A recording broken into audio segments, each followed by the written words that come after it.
Now let's start one more question. ये last question है. This is also very important. The center of mass of a plane lamina, mass m is g. The center of mass of plane lamina of mass m is g. उसका center of mass जो g है, gx gy उसकी principal axis है. And ox oy are the axes in the plane of lamina parallel to gx gy.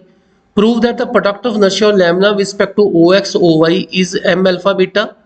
And we also have to prove that कि principal moment inertia are mn alpha square about gx and mn beta square about gy, and one of the axes of inertia at O is inclined at angle 45 degree to x. Prove this thing.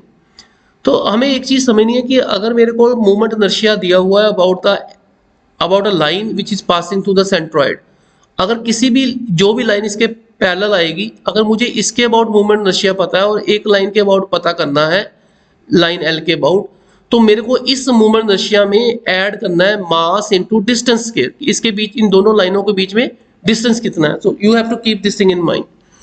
तो अगर दो parallel line का concept है कि एक के about आपको moment inertia पता है, दूसरे के अबाउट आपको फाइंड करना है, तो you have to only have to add the mass into distance square. और second thing is that is very important is principal moment inertia.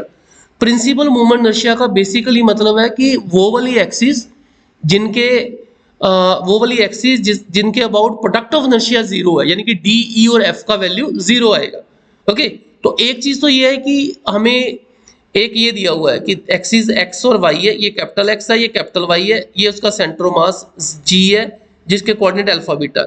एक पुराना सिस्टम है जो एक्स वाई एक्सिस है, एक्स वाई ये पुरानी एक्सिस दी हुई है. ओके, और ये 45 डिग्री यहाँ पे ये दिया हुआ है, और ये वाला जो जी है इसके coordinate with respect to this O alpha beta है. और पी जो कोऑर्डिनेट है, पी के दो तरह के कोऑर्डिनेट है. एक तो है पुराने सिस्टम के अकॉर्डिंग इस एक्स वाई के विस्पेक्ट एक्स वाई है, और नए सिस्टम के अकॉर्डिंग इसके कोऑर्डिनेट है कैपिटल एक्स वाई. तो पुराना अगर एक्स है तो इसका मतलब टोटल एक्स हो जाएगा. This is total x. इसका मतलब हो गया कि जो नए सिस्टम के अकॉर्डिंग पी के कोऑर्डिनेट क्या होंगे, दैट इज एक्स इस तरफ हो जाएगा और अल्फा इस तरफ हो जाएगा. यानी कि जो स्मॉल एक्स है वो आ जाएगा capital X plus small alpha, और जो कैपिटल वाई वो आएगा capital Y plus beta. Okay, this is very very important point. इसमें से जो जी सेंट्रोइड है उसमें से पास कर रहा है जी एक्स जी वाई. तो ये ओल्ड सिस्टम में स्मॉल एक्स स्मॉल वाई है. जी के coordinate with respect to O is alpha beta, and जबकि इसके इस कोऑर्डिनेट कैपिटल एक्स और कैपिटल वाई के अकॉर्डिंग ये ओरिजिन ही है. तो ओरिजिन का मतलब नए सिस्टम के अकॉर्डिंग इसके कोऑर्डिनेट 0 0 ही है. This is very very important point. तो इसका मतलब हो गया कि क्योंकि जी एक्स और जी वाई है वो प्रिंसिपल एक्सिस हैं, तो इसका मतलब product of inertia will be zero, M X Y will be zero. और principal movement product of inertia about O X O Y, अगर मुझे ओ एक्स और ओ वाई के अबाउट प्रोडक्ट ऑफ इनर्शिया निकालना है तो वो आएगा स्मॉल एक्स वाई. कैपिटल के अकॉर्डिंग कैपिटल एक्स वाई, क्योंकि वो प्रिंसिपल एक्सिस है इसलिए उसका प्रोडक्ट ऑफ इनर्शिया जीरो आएगा. यहाँ पे प्रोडक्ट ऑफ इनर्शिया हम निकाल रहे हैं M X Y. Small X का वैल्यू कितना है, capital X plus alpha. Small Y का value capital Y plus beta. दोनों को मल्टीप्लाई किया, इन दोनों को मल्टीप्लाई करके ये चीज आ गई. अब ये वाला जो है नए कोऑर्डिनेट में अगर आप देखो तो क्या आएगा, एम एक्स को अगर मैं स्मॉल एम से डिवाइड कर दूंगा, ये एक्स कोऑर्डिनेट होगा of centre of gravity. Centre of gravity के अकॉर्डिंग अगर ये ओरिजिन है तो ओरिजिन का कोऑर्डिनेट 0 0 है, तो ये 0 बन जाएगा. तो इसका मतलब small M X summation M capital X will be 0. ये 0 हो जाएगा और ये भी 0 हो जाएगा. And we left with M X Y. ये आ गया product of inertia in new system. New system में ये प्रिंसिपल एक्सिस है, और प्रिंसिपल एक्सिस के मतलब इनका प्रोडक्ट ऑफ इनर्शिया 0 आएगा, एम एक्स वाई 0. ये हमने लिखा ही हुआ. ओके, ये वाला 0 आ गया 0 कोऑर्डिनेट के कारण. ओके, ये वाला भी 0 आ गया because it become origin. And अपने पास सिर्फ यही बचा ए alpha beta summation M. Summation M को जब करोगे तो टोटल मास आ जाएगा, ये एम अल्फा बीटा आ गया.